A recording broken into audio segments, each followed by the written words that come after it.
नमो नमः। ओम श्री गणेशाय नमः। श्री सीताराम नमः। श्री राधे श्याम नमः। उमापति महादेव की जय। श्री गुरुवे नमः। श्री हनुमते आगराजिए। सब संतन की जय, सब भक्तन की जय। जय जय सीताराम, जय जय राधे श्याम। श्री हरिवंश, श्री हरिवंश, श्री हरिवंश। जय जय श्री राम, जय जय श्री राम। श्री राम जय राम, जय जय राम। श्लोक संख्या नंबर 32, अध्याय 9। गीता जी हर किसी के लिए है और श्री कृष्ण भी हर किसी के लिए है। कोई कहीं का भी हो, किसी भी जोनी का हो, किसी भी जाति हो, किसी भी धर्म का हो, कहीं भी बिलोंग करता हो। भगवान जी खुद कहते हैं कि हे अर्जुन, स्त्री, वैश्य, शूद्र तथा पाप योनि चांडाल आदि में जो कोई भी हो, वो भी मेरी शरण होकर परम गति को प्राप्त होते हैं। पहले दुराचारी के बारे में भगवान जी बता चुके हैं और ये अनगिनत एपिसोड्स हैं। कोई रामायण में, कोई भगवत गीता में, भगवत गीता के महाभारत में, जहाँ पर बिल्कुल अच्छे कार्य ना करने पर भी भगवान जी ने अपनी कृपा दृष्टि उन पर बरसाई। जो श्री कृष्ण की शरण में आ गया, फिर वो उनकी जिम्मेदारी हो जाता है। श्री कृष्ण उनकी जिम्मेदारी उठा लेते हैं, क्योंकि ऐसे ही उन्होंने खुद ही नियम बनाया है।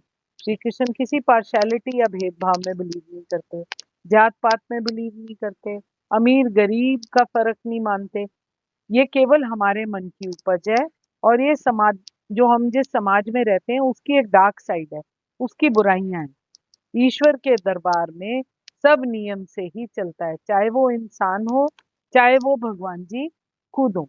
भगवान जी भी खुद भी इसी बात को इंसिस्ट करते हैं कि कोई पार्शियलिटी नहीं है।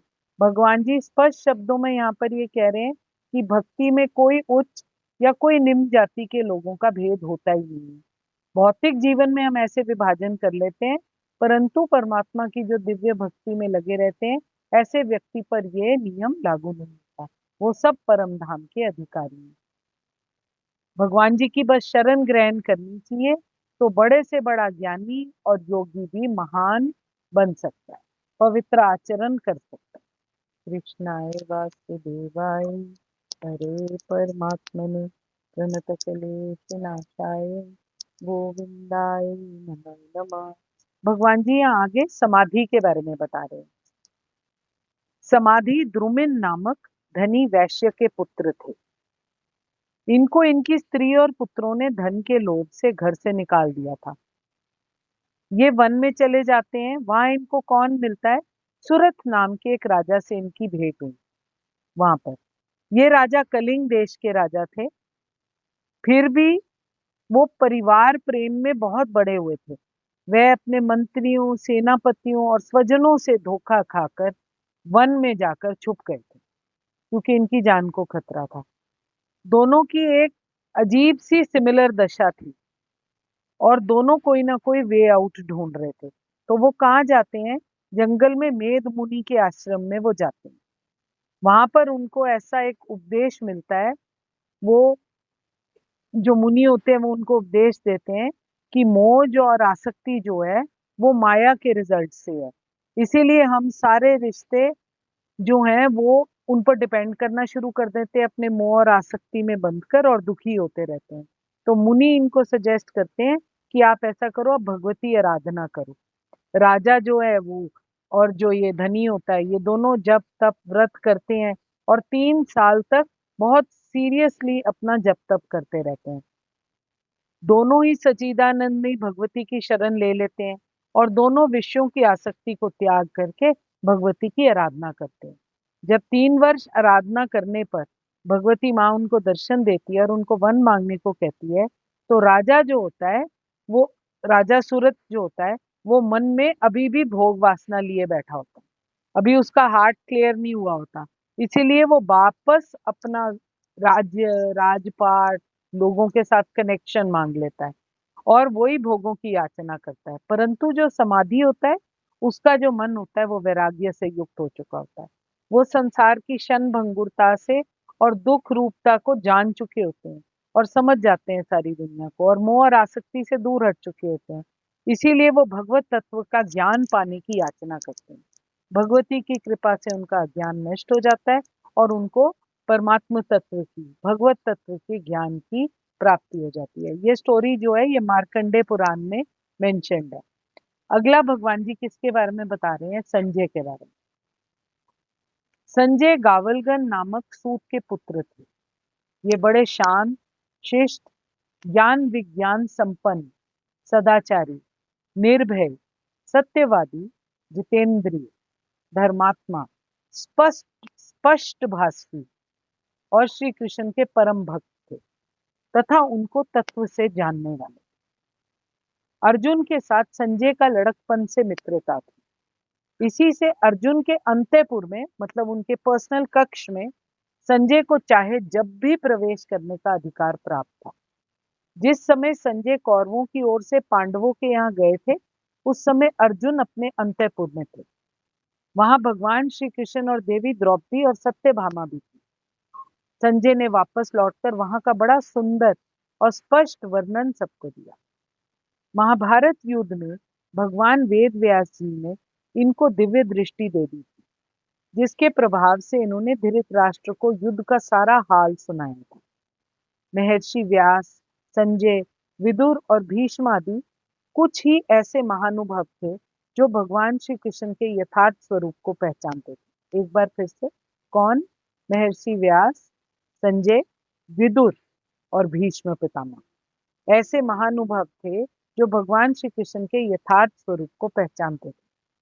धृतराष्ट्र के पूछने पर संजय ने कहा था, मैं स्त्री पुत्रादि के मोह में पड़कर अविद्या का सेवन नहीं करता।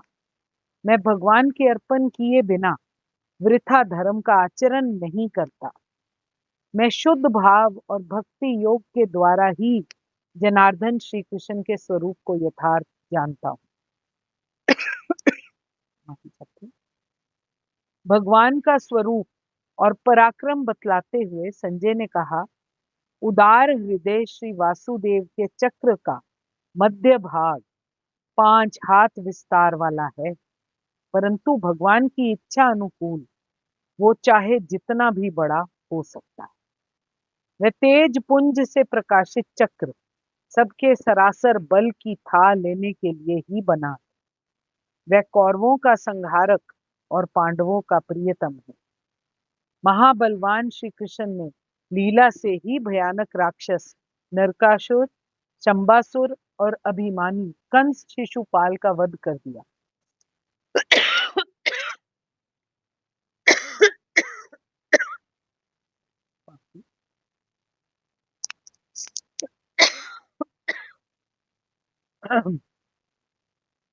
परम ऐश्वर्यवान सुंदर श्रेष्ठ श्री कृष्ण मन के संकल्प से ही पृथ्वी, अंतरिक्ष और स्वर्ग को अपने वश में कर लेते हैं। एक ओर सारा जगत हो और दूसरी ओर अकेले श्री कृष्ण हो,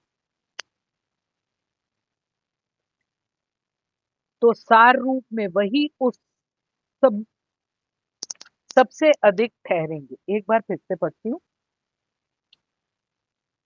परम ऐश्वर्यवान सुंदर श्रेष्ठ श्री कृष्ण मन के संकल्प से ही पृथ्वी, अंतरिक्ष और स्वर्ग को अपने वश में कर लेते हैं। एक ओर सारा जगत हो और दूसरी ओर अकेले श्री कृष्ण हो, तो सार रूप में वही उस सब से अधिक ठहरेंगे।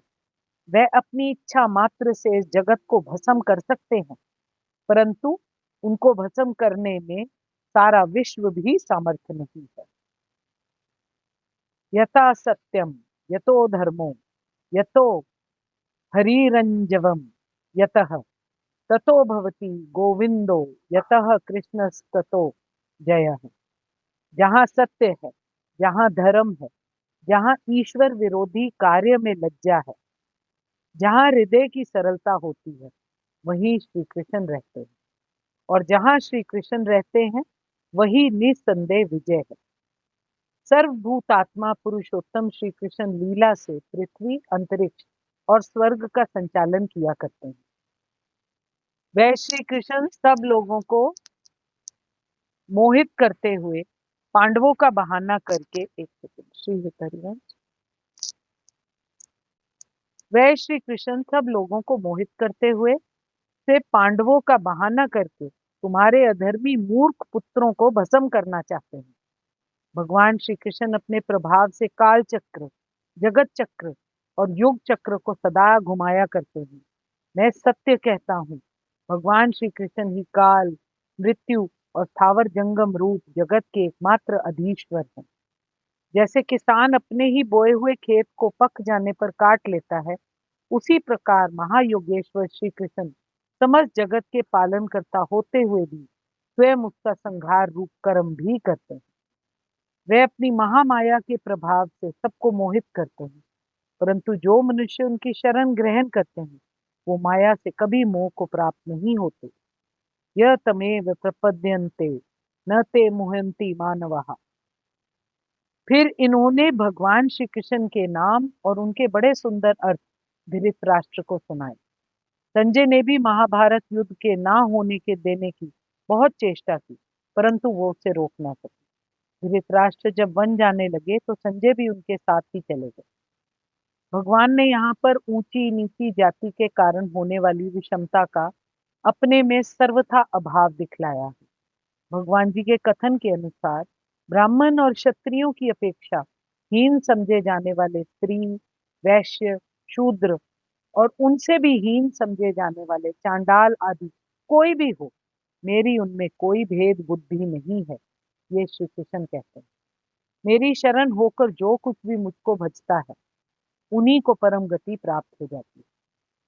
भगवान पर पूर्ण विश्वास करके प्रेम पूर्वक सब प्रकार से भगवान की शरण हो जाना, अर्थात उनके प्रत्येक विधान में सदा संतुष्ट रहना, उनके नाम, रूप, गुण, लीला आदि का निरंतर श्रवण करना, कीर्तन करना, उनके बारे में सुनकर चिंतन करना, उन्हीं को अपनी गति, भर्ता, प्रभु आदि मानना, श्रद्धा भक्ति पूर्वक उनका पूजन करना, उनको नमस्कार करना, उनकी आज्ञा का पालन करना, समस्त कर्म उन्हीं के समर्पण कर देना आदि ही भगवान की शरण जाना होता है।